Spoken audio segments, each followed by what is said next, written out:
मैं अनंत भोयर, गावकुश कला संगम ये मेरे YouTube चैनल से मैं आपका हार्दिक स्वागत करता हूँ।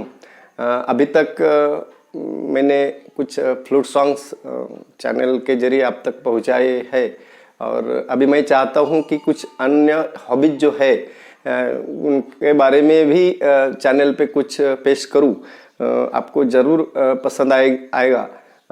अभी आज हम शुरू करने जा रहे हैं wooden sculptures, natural wooden sculptures, जो कि पिछले 15-20 सालों से मैं ये स्कल्पचर्स बना रहा हूँ और खेती बाड़ी करके कुछ ऐसे रॉ मटेरियल ढूंढने का प्रयास कर रहा हूँ जिससे हम कुछ ऐसी प्रतिकृतियाँ बना सकूँ और कुछ ऐसी कलाकृतियाँ बना सकूँ कि जिसमें कई एंगल हो सकते हैं, कई प्रतिमाएं प्रतीत हो सकती है।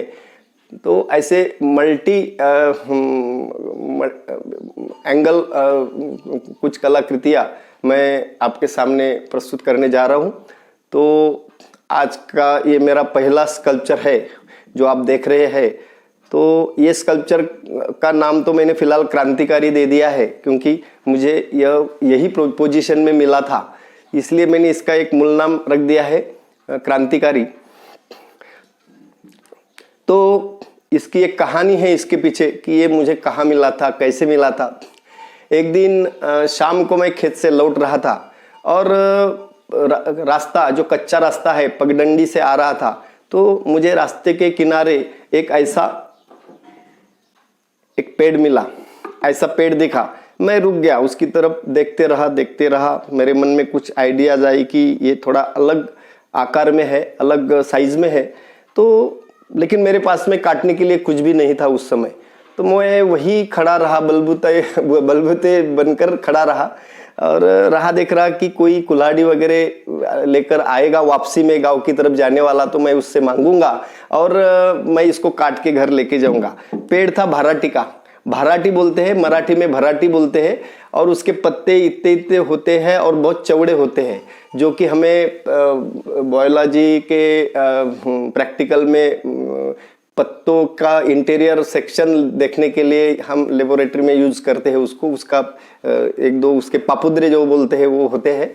तो और बड़े बड़े कांटे होते हैं उसको, इतने सारे 2-2.5 इंच वाले कांटे होते हैं भराटी को, और कांटे से कांटा निकालते हैं। जब हमारे रूरल लोग जब खेत में जाते हैं और कोई छोटा सा बेर का या अन्य कोई कांटा चुभता है, तो भराटी का कांटा सुई जैसा इस्तेमाल करते हैं और कांटे से कांटा निकालते हैं। तो ये कहावत भी एक है हमारे यहाँ कि कांटे से कांटा निकालना। तो ये भराटी का तना है, नीचे वाला पार्ट है तने का, यानी रूट को लगा हुआ तना। तो ये ऐसा था। तो मैं राह देख रहा था कि कोई कुल्हाड़ी लेकर आए और मैं उसको मांगू और उससे ये काट कर घर लेके जाऊं। अंधेरा होते आ रहा, वैसे मेरी बेचैनी बढ़ती गई, कोई दिखा नहीं। 1-2 लोग आए तो उनसे पूछा मैंने कि भाई कुल्हाड़ी है क्या, तो वो बोल रहे थे नहीं, वो आज दूसरा ही कुछ काम था। तो मैं वही खड़ा रहा, तो कुछ मुझे पूछने लगे कि भाई आप यहाँ क्यों खड़े हो। तो मैंने बोला ये काटने का है। तो बोले इसका क्या करोगे। तो मैंने बोला नहीं है, कुछ करने लायक है। तो बोले ये तो पूरा ईंधन है, ये इसको जलाने का काम में है आएगा, तो आप इसके लिए क्यों रुके हैं, अंधेरा हो रहा है और आप खड़े। मैं खड़ा रहा। फिर एक बैलगाड़ी आई और बैलगाड़ी में कुछ लकड़ियाँ थी। मैंने बोला इसके पास में कुल्हाड़ी जरूर होंगी। मैंने उसको रोका और उसको पूछा कि कुल्हाड़ी है क्या। तो वो बोले है। तो मैंने बोला एक थोड़ा काटने का है। मैंने कुल्हाड़ी ली और उसके ये पोर्शन काट लिए, यहाँ से काटा, यहाँ से काटा, यहाँ से काटा, और ये थोड़ा ज़्यादा लंबाई लेकर काट दिया। घर में लाया। मैं बहुत खुशी में आया हूँ कि जैसे मुझे कुछ खजाना मिल गया हो, कुछ सोने का बिस्किट मिले जैसा आनंद मुझे हो गया।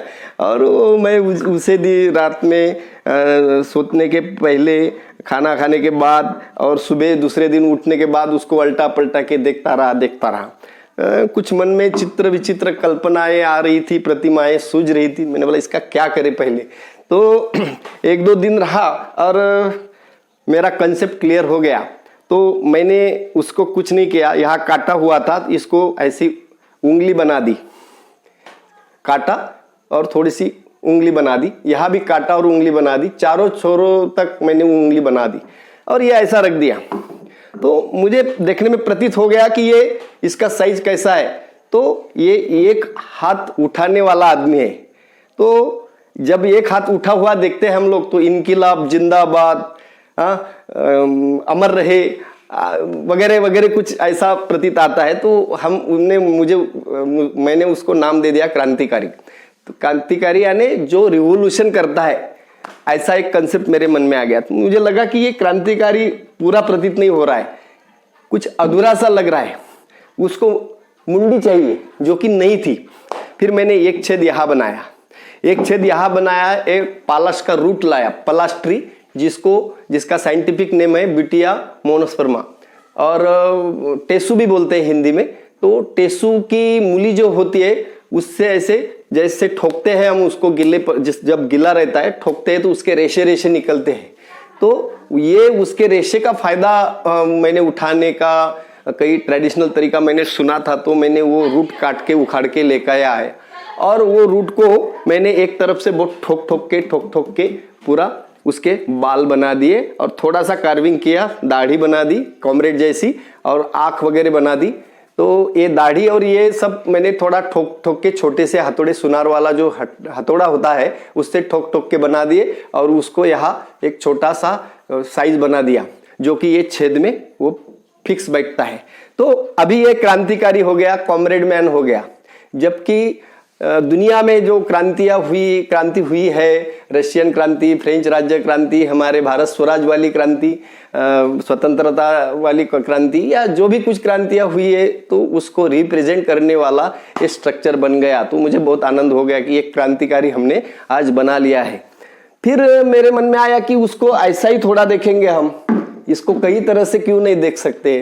तो फिर मैंने क्या किया, एक छेद इधर बनाया, दूसरा छेद जो है वो नीचे से बनाया, और ये मुंडी तैयार ही थी मेरे पास। तो ये मुंडी मैंने यहाँ पे लगाई, तो ये अलग टाइप का हो गया। आप इसको दोनों तरफ से देख सकते हैं, लेफ्ट राइट। तो ये हो गया एंशिएंट मैन, आदि मानव जिसको बोलते हैं। एक छोटी सी पूंछ दिख रही है आपको, तो ये एंशिएंट मैन हो गया। तो एक आदमी की एक अलग सी स्टेज बन गई है। फिर मुझे याद आया कि इसको और कैसे अल्टा पलटा के देखा जाए। तो मेरे मन में आया, मुझे कुछ सूझा। जो डार्विन का उत्क्रांतिवाद है वो मेरे मन में आया कि आदमी की उत्क्रांति कैसी हो गई है। और दूसरी एक बात आ गई, सत्यम शिवम सुंदरम। तो डार्विन का उत्क्रांतिवाद कहता है कि आदमी, मानव का पूर्वज बंदर है। तो फिर बंदर तो हमने पहले बना दिया है। ये मुंडी यहां रखी, इसको ऐसा रखा, ये फर्स्ट पोजीशन हो गई अपनी। ये बंदर है, लपक के चल रहा है, वो जमीन पे चल रहा है, लपक के ये बंदर हो गया। तो ये हो गया आदमी का पूर्वज बंदर था। ये सत्यम स्टेज हो गई, यानी सत्य है ये हम टाल नहीं सकते। ये विज्ञान में प्रूव किया है, और हमारे अध्यात्म ने भी उसको ये प्रूव किया है या उसको प्रमोट किया है कि हमारा आदमी पूर्वज था। दूसरी बात ये होगी कि ये बंदर हो गया, बंदर का थोड़ा सा डेवलपमेंट होने के बाद में उसका एंशिएंट मैन बन गया, जो कि हालांकि मैंने आपको बता दिया था। तो ये एक शिव की तरफ, सत्यम से शिव की तरफ जाने वाला मोड़ था ये। तो ये एंशिएंट मैन हो गया। एंशिएंट मैन टोलियां बनाकर रहने लगा, गुफाओं में रहने लगा, अलग अलग टोली, अलग अलग वो बढ़ती गई। और जैसी आदमी की संख्या बढ़ती गई तो खान पान के लिए या कोई अन्य अधिकार जताने के लिए उनमें से कुछ लड़ाइयाँ होने लगी, झगड़े होने लगे। और ये झगड़ों को मिटाने वाला भी उसमें तैयार होने लगा कि नहीं भाई, झगड़े नहीं चाहिए, सब लोग खुशहाली से रहे, बिना लड़ाई झगड़े के रहे। तो ये भी एक कंसेप्ट सामने आ गई।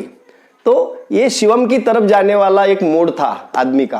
तो ये एंशिएंट मैन से हो गया क्रांतिकारी, क्योंकि जो चाहता था कि लड़ाई ना हो, झगड़े ना हो, सब खुशहाली से रहे और सब खुश आनंद में जी सके, ये जिसका कंसेप्ट था वो हो गया क्रांतिकारी का। तो ये था पूरा शिवम का पूरा हुआ स्टेज, शिवम, सत्यम शिवम। अब हम आगे जाएंगे। फिर क्या हो गया, कल्चर हमारा डेवलप हो गया, मानवीय संस्कृति पूरी अच्छी तरह से सेटल हो गई, मंदिर हो गए, कुछ ऐसे कलाओं के नाना प्रकार सामने आ गए, बहुत सारा फाइंडिंग्स हुआ, बहुत सारा खोजबीन हुई, तो आदमी की कल्चर अच्छी होती गई, डेवलप होती गई। तो उसमें एक अलग मोड़ आ गया जो कि हमारे अध्यात्म में जो भगवान शिव शंकर का अर्धनारी नटेश्वर रूप में मानते हैं उसको सुंदरम। तो ये सुंदरम की स्टेज हो गई,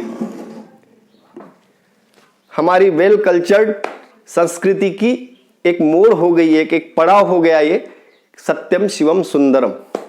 और डार्विन का उत्क्रांतिवाद भी ये कहता है कि आदमी का पूर्वज जो बंदर था, बंदर से एंशिएंट मैन हो गया, एंशिएंट मैन में कुछ लोग पुरोगामी विचार के आ गए, कुछ उसमें डेवलप करने लग गए हमारे कल्चर को, और डेवलपमेंट के बाद में हमारी कल्चर अच्छी सेट हो गई, अच्छी तरह उसमें एक बदलाव आ गया और सब लोग खुशहाली से रहने लगे। तो ये थी एक कला की प्रतिमा जो कि भगवान शिव शंकर जी के अर्धनारी नटेश्वर से एक प्रतीत होती है। तो ये एक शिल्प में 4 प्रतिकृतियां है जो कि हमने अब तक देखी है। ये हो गया बंदर, ये हो गया बंदर जो लपक के चल रहा है, ये हो गया एंशिएंट मैन हो गया, ये हो गया क्रांतिकारी, और ये हो गया अर्धनारी नटेश्वर का एक प्रतीक हो गया। तो ये कल्चर में मैं 4 प्रतिकृतियां देखने का मेरा प्रयास था, जो इस स्कल्पचर की वजह से वो पूरा हो गया। तो ऐसी बहुत सारे स्कल्पचर्स जो अलग अलग प्रतीति देते हैं, अलग अलग एंगल से हम देख सकते हैं, हम आपको बार बार चैनल में दिखाने की कोशिश जरूर करेंगे। और उसकी पीछे की जो कहानी है वो कहानी भी आपको सुनाएंगे, जो कि बहुत सारी कहानी जो रूरल एरिया में मैं रहता हूँ और लोगों की जो कमेंट्स मिलती है अलग अलग, वो भी जरा कॉमेडी होती है और हमें हंसी भी आती है कि लोग क्या क्या बात बोलते हैं, क्या क्या कमेंट देते हैं। तो ये ऐसी परिस्थितियों से मैं गुजरा हूँ पिछले 25-30 सालों से। तो ये सारा अनुभव मैं इस चैनल की वजह से आपको तक जरूर पहुँचाऊँगा। आप मेरे ये गावकुश कला संगम चैनल को जरूर लाइक करें, शेयर करें, सब्सक्राइब करें और आगे के आने वाले पार्ट की जरूर राह देखें। मैं इसमें खेती बाड़ी, सस्टेनेबल लाइफस्टाइल यानी शाश्वत जीवन शैली, ऑर्गेनिक फार्मिंग और ऐसे बहुत सारे, बांसुरी तो चल ही रही है, और कुछ पियानो के सॉन्ग्स, कुछ मेरी कविताएं, रूरल जिंदगी जो होती है हमारी ग्रामीण जिंदगी के ऊपर में जो कविताएं होती है किसानों की, मजदूर की, वो कविताएं, कुछ कविताएं गाकर कुछ पढ़कर भी सुनाऊंगा आपको। और आप तक मेरे पास में जो भी है वो आप तक पहुंचाने का प्रयास जरूर करूंगा। आपसे सिर्फ यही विनती है कि आप मेरा चैनल जरूर सब्सक्राइब करें ताकि आपको मेरे आने वाले अपडेट्स समय समय पर मिलते रहेंगे। धन्यवाद, नमस्कार।